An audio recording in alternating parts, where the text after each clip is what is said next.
saudações a todos, sejam bem-vindos a mais um episódio do Gael Podcast. Hoje a gente vai falar sobre cirurgia de controle de danos no trauma abdominal e hoje temos um convidado super especial que é o Dr. Anderson Queiroz. Doutor, muito boa noite e seja bem-vindo ao Gael Podcast. Muito obrigado pelo convite, espero estar à altura aí. Não, nós aqui agradecemos porque não foi fácil, mas graças a Deus conseguimos. A gente sabe como é que é a nossa correria de cirurgião, mas hoje estamos aqui para poder falar sobre esse tema tão bonito e tão interessante. Sim. Cirurgia de controle de danos, doutor, o que é isso? Bom, cirurgia de controle de danos, eu gosto de dizer que é aquela cirurgia que o cirurgião não faz aquilo que ele quer. Ele faz aquilo que o paciente suporta, o que o paciente precisa naquele momento. Então é o momento que o cirurgião prioriza a vida em detrimento das lesões.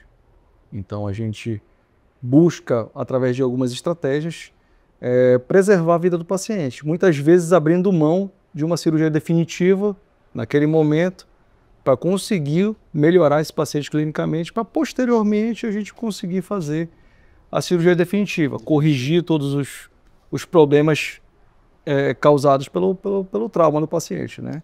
É necessário fazer a cirurgia de controle de danos em qualquer tipo de trauma abdominal? Não. Quer seja trauma leve, moderado ou trauma complexo? Não.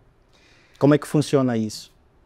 Quando é que o cirurgião toma a decisão de aplicar a cirurgia de controle de danos no trauma também?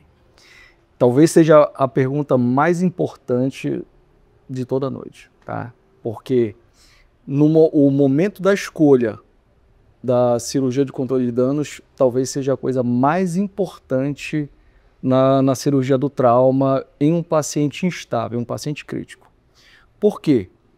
Porque se você não conseguir identificar este momento, o paciente tende a evoluir a óbito, ele tende a ter um desfecho desfavorável, porque você passou o tempo, você talvez tenha extrapolado nas medidas cirúrgicas, aumentando o trauma cirúrgico, aumentando o tempo, aumentando a exposição do paciente aos problemas metabólicos dele, Isso. com desfecho negativo. Então, o momento, a escolha do momento, ele é baseado em critérios clínicos objetivos, não é algo subjetivo, porém que muitas vezes requer um olhar experiente.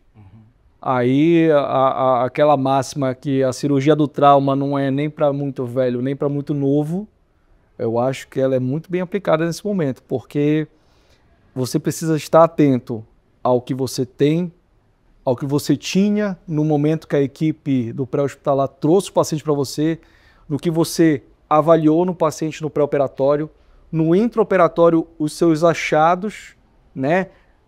O que está ao redor, o monitor, a movimentação do anestesista, a movimentação da sala, né? E a perspectiva futura. Então, a escolha do momento lá, ela é muito importante, não é todo paciente que você vai submeter à cirurgia do trauma.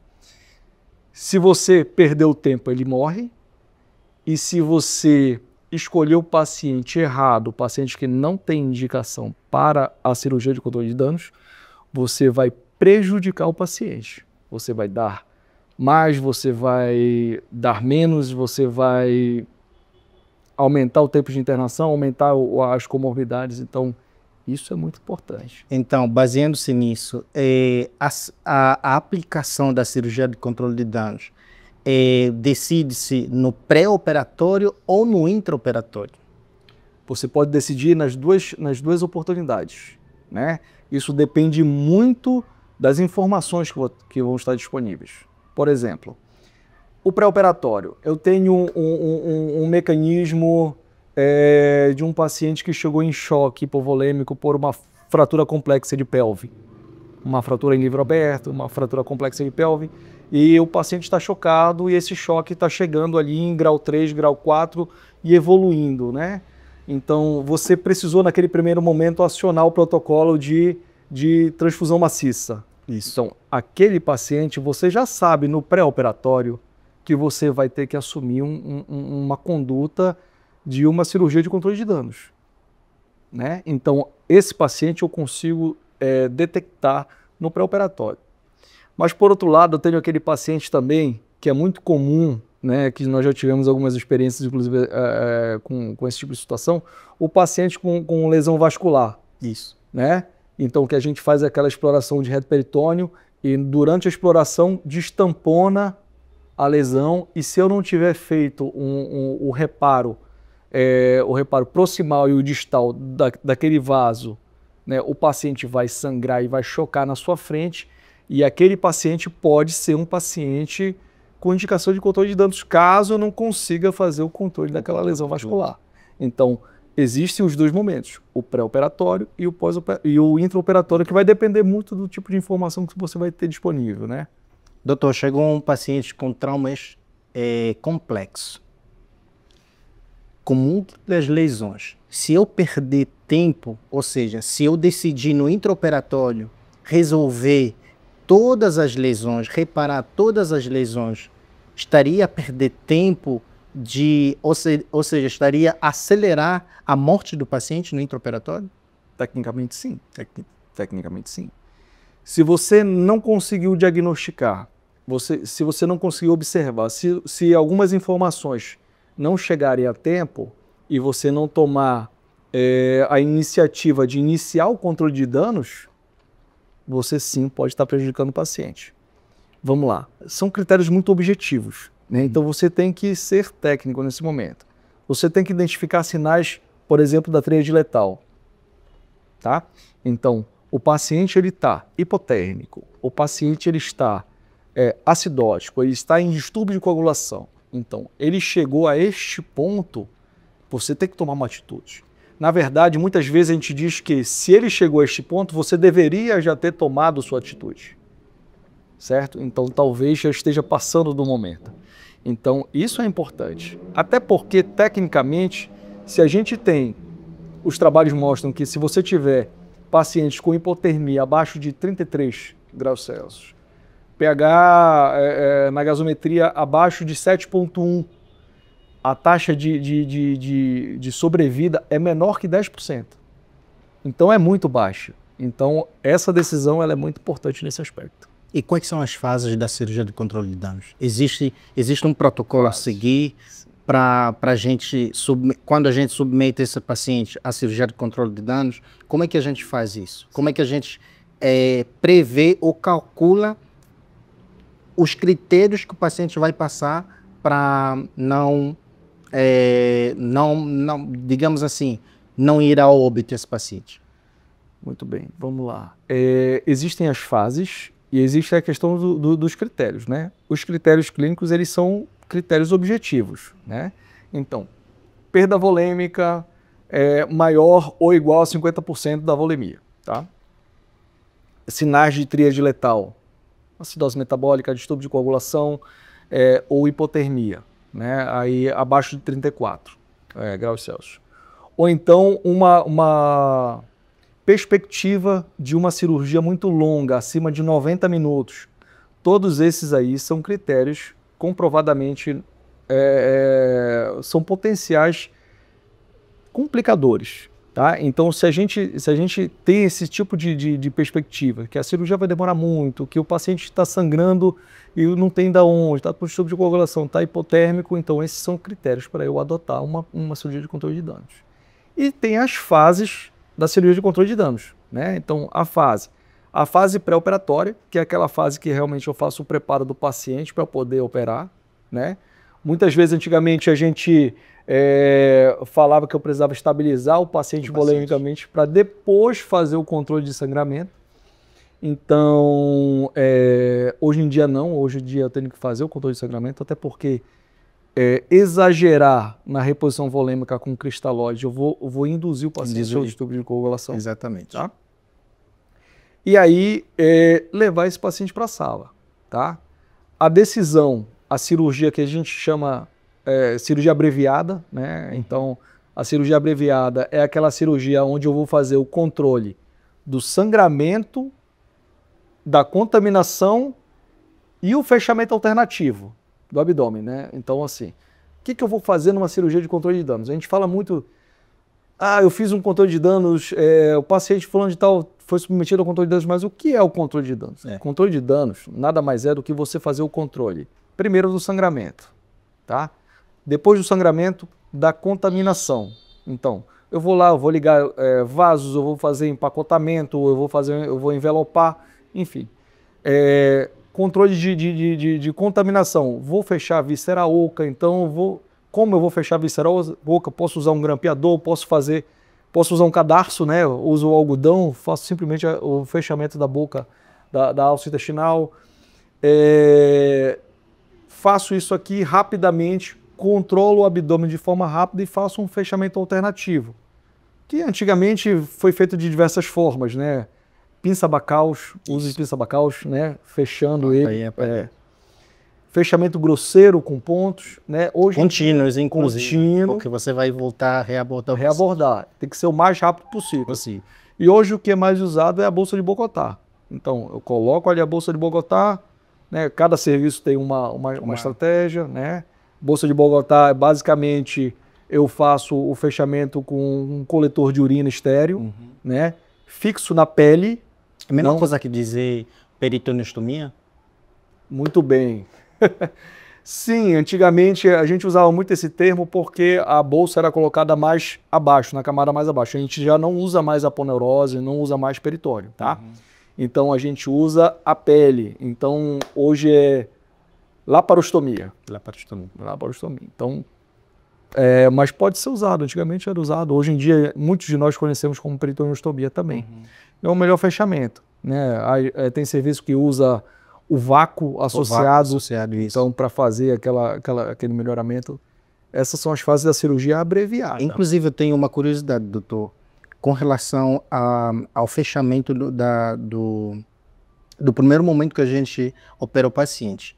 Porque anos atrás a gente fechava mesmo a cavidade, inclusive não com pontos contínuos, mas com pontos separados, e notava-se que esses pacientes desenvolviam a síndrome de hipertensão compartimental abdominal. Só que hoje em dia, o doutor falou muito bem que a gente usa a bolsa de Bogotá e isso facilita muito, previne muito, tipo assim, em complicações e também facilita no momento da reabordagem. Exatamente. Você não lesiona a aponeurose, que futuramente vai facilitar o novo fechamento, né? O caso da síndrome compartimental abdominal, né, antigamente, né, vinha o edema, vinha a reação, né, inflamatória, então aquilo ali aumentava muito a pressão intraabdominal. Com o uso da bolsa de Bogotá, basicamente isso não vai existir, né? Se existiu é porque você fez a técnica errada. Exatamente. Mas se você fizer a bolsa bem abertinha lá, com o fechamento, usando toda a sua extensão, isso aí não vai existir. Doutor, tem um dado curioso que o senhor falou com relação àquilo que a gente vai nos levar a fazer a cirurgia de controle de danos. Primeiro, controlar o sangramento, prevenir a sepse ou a infecção. A minha pergunta é, a cirurgia de controle de danos, hoje em dia, só é aplicado no trauma ou em outras situações que o paciente apresenta, por exemplo, uma sepse enorme? A gente dá para aplicar cirurgia de controle de danos nessas situações? Excelente pergunta. Sim, a resposta é sim. Tá? A gente chama de cirurgia de controle de danos do abdômen não traumático. Tá? Então isso é sim.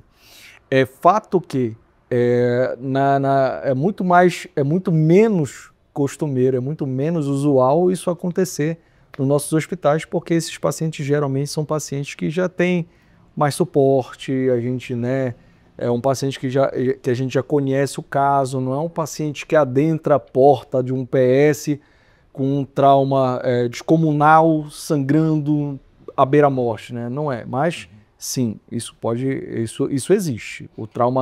O abdômen não traumático. Não traumático. Sim. E o tempo de intervenção é o mesmo?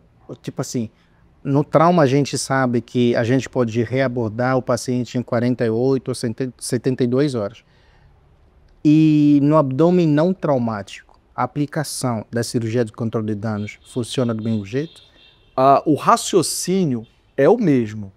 A fisiopatologia nem sempre. Porque se a gente for pensar, o choque no abdômen traumático, ele é o hipovolêmico. O choque no abdômen não traumático não necessariamente é o hipovolêmico. Existe o ovário hemorrágico, existe o abdômen agudo hemorrágico. Mas na grande maioria é o séptico, é o distributivo. Então, a fisiopatologia é diferente, mas o raciocínio estratégico é o mesmo. É abreviar a cirurgia, mandar o paciente para uma UTI, melhorar, controlar os sinais da tríade letal, melhorar, recuperar a reserva fisiológica do paciente para eu colocar na sala novamente e poder fazer as correções necessárias. Essa fase de mandar o paciente para a UTI é a terceira fase ou a segunda fase do... É a terceira fase. A terceira fase. Terceira fase. Você fez a cirurgia abreviada, abreviou, fez o controle do sangramento, da contaminação, fez o fechamento da barriga, o paciente vai para a UTI para fazer o controle fisiológico, fisiopatológico. Isso. Então, vai controlar os sinais da tríade letal e tentar melhorar a reserva fisiológica do paciente. Aí, 24, 48 horas ou até 72 horas eu posso programar a nova abordagem cirúrgica do paciente. O máximo é 72 horas, é isso. Claro que dentro do raciocínio... Existe uma discussão com relação ao tempo de reabordagem desses pacientes. E o senhor é cirurgião hoje, mas eu sou residente. Qual é o tempo ideal para reabordar esse paciente? Tá, muito bem. Depende do que foi feito no controle de danos. Tá? Eu vou usar um exemplo agora do empacotamento hepático. Isso. Tá? Então, durante o trauma, o paciente teve uma lesão complexa no fígado, difícil controle. A equipe optou por manobra de Pringle, tentou fazer a revisão da hemostasia, não foi possível. O paciente instabilizou, optaram pela cirurgia de controle de danos, então resolveram empacotar o fígado e mandar o paciente para a UTI. Tá? Se a gente procura na literatura, o indicado na literatura é a revisão em 48 horas. 48 horas. Porém, como a gente faz parte de um serviço de referência em trauma e a gente vê muito essas revisões, a gente percebe que muitas vezes em 48 horas, na hora de tirar as compressas, existe uma possibilidade grande de o sangramento retornar. Então, a gente, muitas vezes, dependendo da gravidade do paciente, a gente resolve reabordar em até 72 horas. Isso aí depende muito também da experiência de cada paciente. Inclusive, também cada paciente é um paciente, mestre. Sim. Aí tem essa questão, porque é aquilo que eu falei no princípio, mestre. A gente vai aplicar essa cirurgia de controle de danos. Isso depende muito do tipo de trauma que a gente vai reabordar ou vai abordar. Por exemplo, outra dúvida que eu tenho com relação à chegada do paciente no pronto atendimento ou no hospital. O paciente foi vítima de ferimento por arma de fogo. E a gente já consegue analisar mais ou menos pela localização as possíveis lesões que a gente vai encontrar no intraoperatório. Ainda é necessário solicitar os exames pré-operatórios para esse paciente? Aí, Garcia, nós temos... O senhor não acha que estaríamos a perder tempo? Aí a pergunta foi capciosa. Mas vamos pensar dessa forma. Cada caso é um caso, certo? Certo. Eu vou te dar duas situações, se tu me permitires. Eu posso ter uma lesão transfixante em um paciente instável, né? Uma lesão, um ferimento por arma de fogo, transfixante de abdômen. Entrou na frente, saiu atrás, e aí o paciente está instável e a gente leva o paciente direto para a sala sem fazer uma tomografia. Tá correto? Perfeito. Primeiro que o paciente instável não precisa fazer tomografia. Isso. Lesão transfixante de abdômen não precisa de tomografia. levei para a sala, faço as correções. Fato, não tive um preparo, não tenho uma estratégia montada clara para aquele caso. Então, aquele caso vai exigir muito mais da minha expertise e experiência em cirurgia de trauma. Tá? Então, quanto mais informações eu tiver, mais preparado eu estarei para a minha cirurgia. Tá? Porém, já aconteceu diversas vezes, lesões transfixantes. O que eu chamo de lesão transfixante? O sinal, um orifício no abdômen na parede anterior e um abaulamento ou um orifício na parte posterior, né? De pacientes, por exemplo, obesos, né? Que a gente pode indicar a cirurgia, ele está estável, mas ele está com dor abdominal. E eu posso indicar a cirurgia, levar esse paciente para a sala e, como já tenho certeza que vários cirurgiões já passaram por isso, a laparotomia foi branca. Tá? O famoso a bala fez a curva, né? Sem nenhuma lesão. Perfeitamente. Está correto a cirurgia? Eu acho que está correta a cirurgia, entendeu? Porque você fez uma laparotomia não terapêutica, porém diagnóstica. Exato. O paciente estava com dor, entendeu? Você vai conseguir dar alta para esse paciente muito mais rapidamente.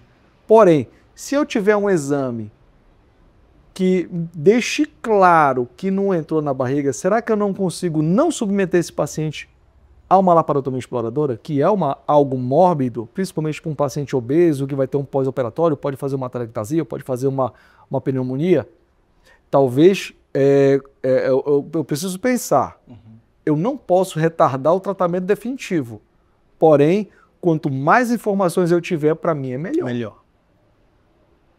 Melhor.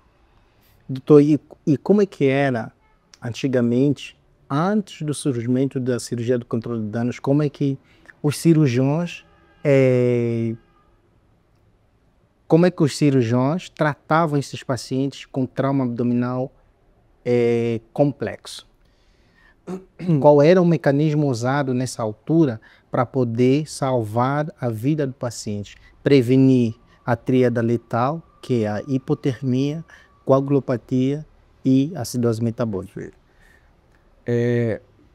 Fazendo uma pesquisa rápida nos trabalhos, a gente entende que a cirurgia de controle de danos é uma coisa muito recente. Tá? Então, os primeiros estudos vieram na década de 80. Tá? Então, é uma coisa muito recente. Tá? Começou, primeiro que a cirurgia de controle de danos, ela começou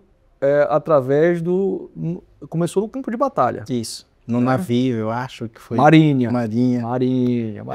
Tanto é que o termo controle de danos, né, ela vem da questão naval, navio, né? O navio está variado, vamos fazer controle de danos para ele continuar flutuando até que possamos fazer o reparo. Então, a ideia é essa.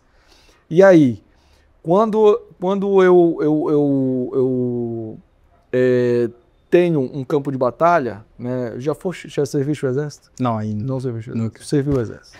Médico do exército. Quando a gente serve o exército, a gente é treinado para ser médico no campo de batalha. Isso. Então, as nossas prioridades são um pouco diferentes, tá? Eu priorizo a vida, eu priorizo os membros, a viabilidade depois de trabalho daquele paciente. Né? Então, basicamente, eu não penso em uma cirurgia definitiva. Eu penso em salvar uma vida. Então, amputei a perna, o que eu vou fazer? Eu vou fazer a ligadura de vasos, vou fazer a correção do coto, a regularização do coto? Não. Eu vou passar um torniquete e vou levar esse paciente. Uma lesão abdominal, eu vou fechar o abdômen? Não, vou passar uma faixa e vou levar esse paciente. Então, muito se deu devido a essa experiência. Né? Os médicos ali das Forças Armadas perceberam que perder tempo tentando resolver o problema do paciente lá no campo de batalha era um erro. Né? E aí, essa metodologia foi levada. Eu não vou lembrar o nome dos autores, mas Rotondo, tem um que veio antes dele, um antecessor, Mattox descreveu as coagulopatias. Então, A partir desses trabalhos e essa observação de campo, né, criou-se essa mentalidade de cirurgia de controle de danos, né, e mudou a nossa mentalidade. Antes disso, nós perdíamos o paciente.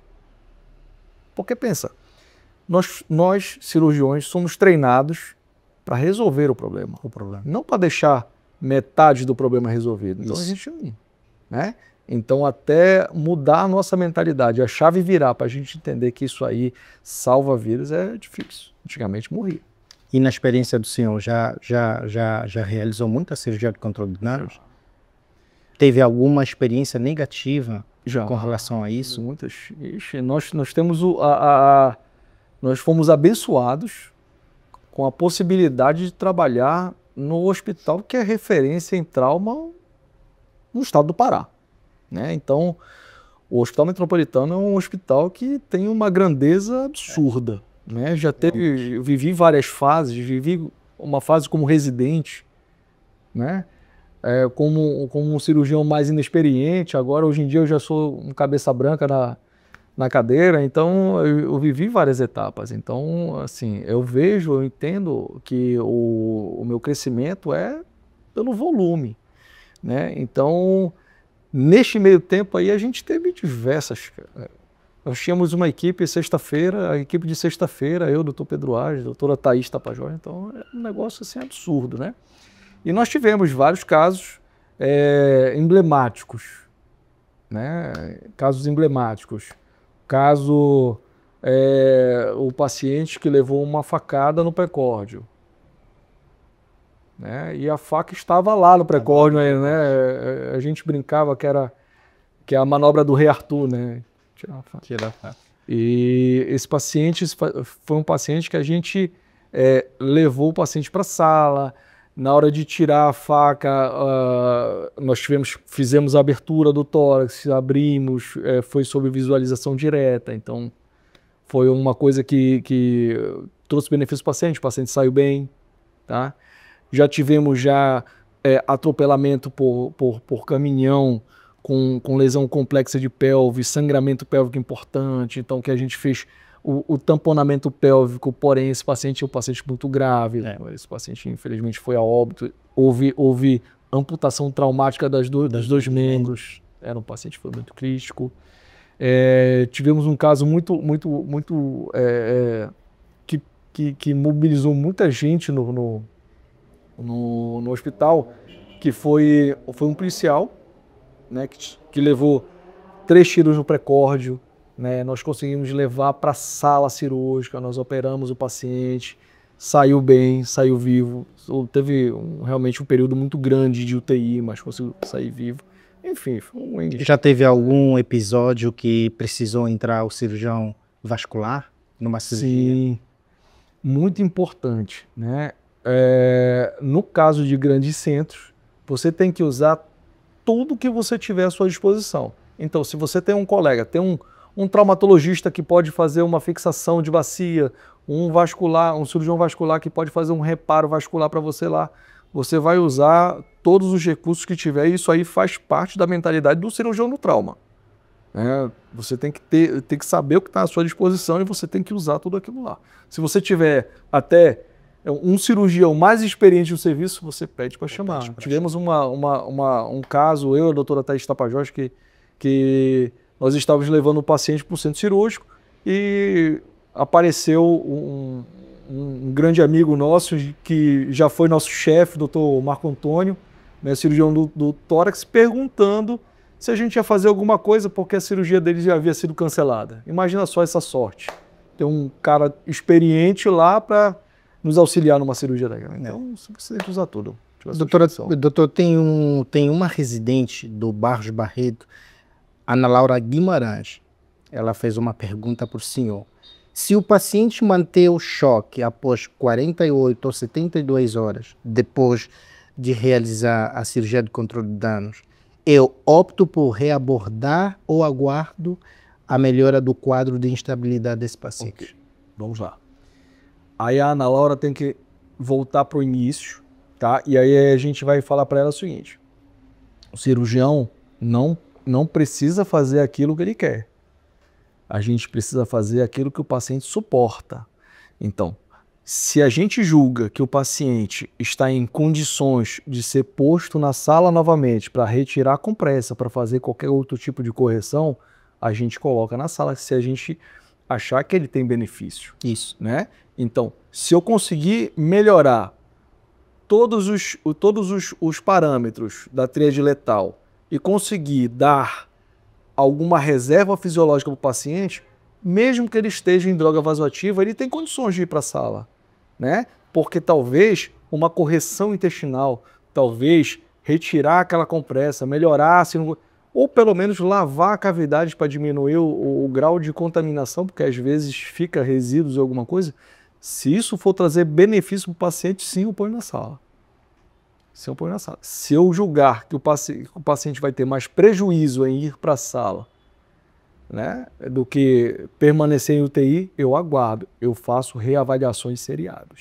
Doutor, depois da gente reabordar o paciente chegou, um trauma abdominal complexo, a gente fez a primeira cirurgia, a gente mandou para UTI, a gente reabordou, mas o paciente continua com instabilidade, suponhamos hemodinâmica. A gente manda novamente para a UTI. E mesmo assim o paciente não melhora. Existe a possibilidade da gente ter falhado no momento da cirurgia e que esse paciente requer uma nova abordagem? Sim. Suponhamos uma terceira abordagem? Sim. Infelizmente existe, né? Na medicina a gente sempre diz que a gente não consegue prometer 100% o resultado. Né? Então existem várias questões, inclusive questões individuais que podem atrapalhar o resultado final. E você sempre tem que ter um bom senso de indicar o procedimento no melhor momento possível. Então, sim, pode ser que eu precise reabordar esse paciente, inclusive diversas vezes.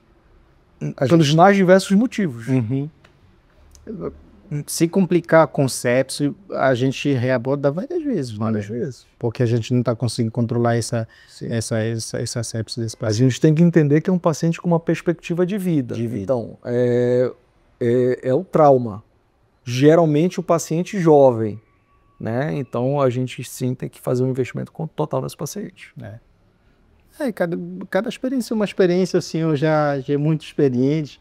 Eu provavelmente vou me encontrar lá na frente com a situação de gênero e todos nós, por exemplo, os residentes, eu sempre falo o seguinte, a gente está no Barros, a gente roda no metrô, Bengui, e a gente sempre tem de tudo um pouco de cada mestre, de cada cirurgião. E juntando tudo isso, eu acho que a gente vai conseguir fazer uma boa coisa futuramente. Não tenho dúvida e não espero menos de vocês, Garcia. Eu acho que a nossa rotina, eu acho que a nossa vivência, nossa carga de trabalho, ela traz a experiência. Entendeu? Então a gente precisa estar de coração aberto, com a mente aberta, para absorver o conhecimento, para olhar o paciente, ver, conseguir identificar essas coisas e conseguir reagir no momento certo para cada situação, porque elas são diferentes, né? E você precisa estar lá. Muitas vezes é aquele detalhe que muda a vida da pessoa. Aquele momento que você indicou aquela situação, aquela cirurgia do trauma para aquela pessoa, aquele momento você salvou a vida da pessoa. É de uma vida que a gente está falando. É isso. Então isso é importante. Doutor, no intraoperatório, a destreza do cirurgião conta muito? Muito. Muito. A cirurgia do trauma, né, é uma cirurgia que não é nem para muito velho nem para muito novo. Então a gente tem que estar lá, tem que ser objetivo, né? A gente não pode perder tempo com outras coisas. Você tem que estar focado e ser objetivo no tratamento. Qual o conselho que o senhor deixa para a gente que vai ser futuros cirurgiões diante de uma situação de trauma abdominal complexo? O que a gente precisa ter para a gente conseguir salvar a vida desse paciente? Garcia, eu digo sempre que muitas vezes a gente precisa ser o melhor profissional possível, entendeu? Porque quando a gente é um profissional insuficiente, quando a gente é um profissional desleixado, um profissional que não tem todo o nosso comprometimento com alguma coisa, alguém pode ser prejudicado por isso, né? Então a gente pode não conseguir salvar, a gente pode não conseguir devolver a função de um membro para um paciente, muitas vezes pela falta do conhecimento, pela falta da experiência, aquele momento que a gente fraquejou, a gente perdeu aquela oportunidade de entrar com aquele cirurgião, a gente perdeu a oportunidade de ver um paciente porque a gente estava cansado. Então, tudo isso aí é construído com sangue, suor e lágrimas, meu amor. A gente muitas vezes, eu digo sempre que se a residência está fácil, está errado. A gente reclama da nossa carga de trabalho, a gente reclama da pressão, a gente reclama da nossa carga horária, mas a verdade é que quando chegar lá na frente, a gente percebe que quanto mais difícil foi o treinamento, mais fácil é o jogo. Então, mais fácil a gente consegue atuar e dar o nosso melhor. Doutor Anderson, a gente está já na fase final do nosso podcast e eu agradeço pelo presente. Foi de coração, viu? Foi um presente do Dr. Anderson Queiroz. Foi de coração, acho que. Pra gente. E muito obrigado, mestre. E estamos bem na reta final do nosso podcast. Muito obrigado pela presença do senhor. Foi uma grande honra ter o senhor aqui, um mestre. O senhor que está sempre aí a nos ensinar, a nos puxar a orelha naquilo que é necessário para podermos ser um bom cirurgião futuramente. Eu agradeço o convite, precisando de oportunidade. Eu vou querer o senhor novamente aqui. A gente vai pensar num outro tema, mas o senhor vai voltar nesta casa. Tem muita coisa para a gente conversar. Exatamente. Tem muita coisa. Muito obrigado, mestre. Irmão, e aí, tamo juntos. Sucesso. Até o próximo podcast. Sucesso. Tchau.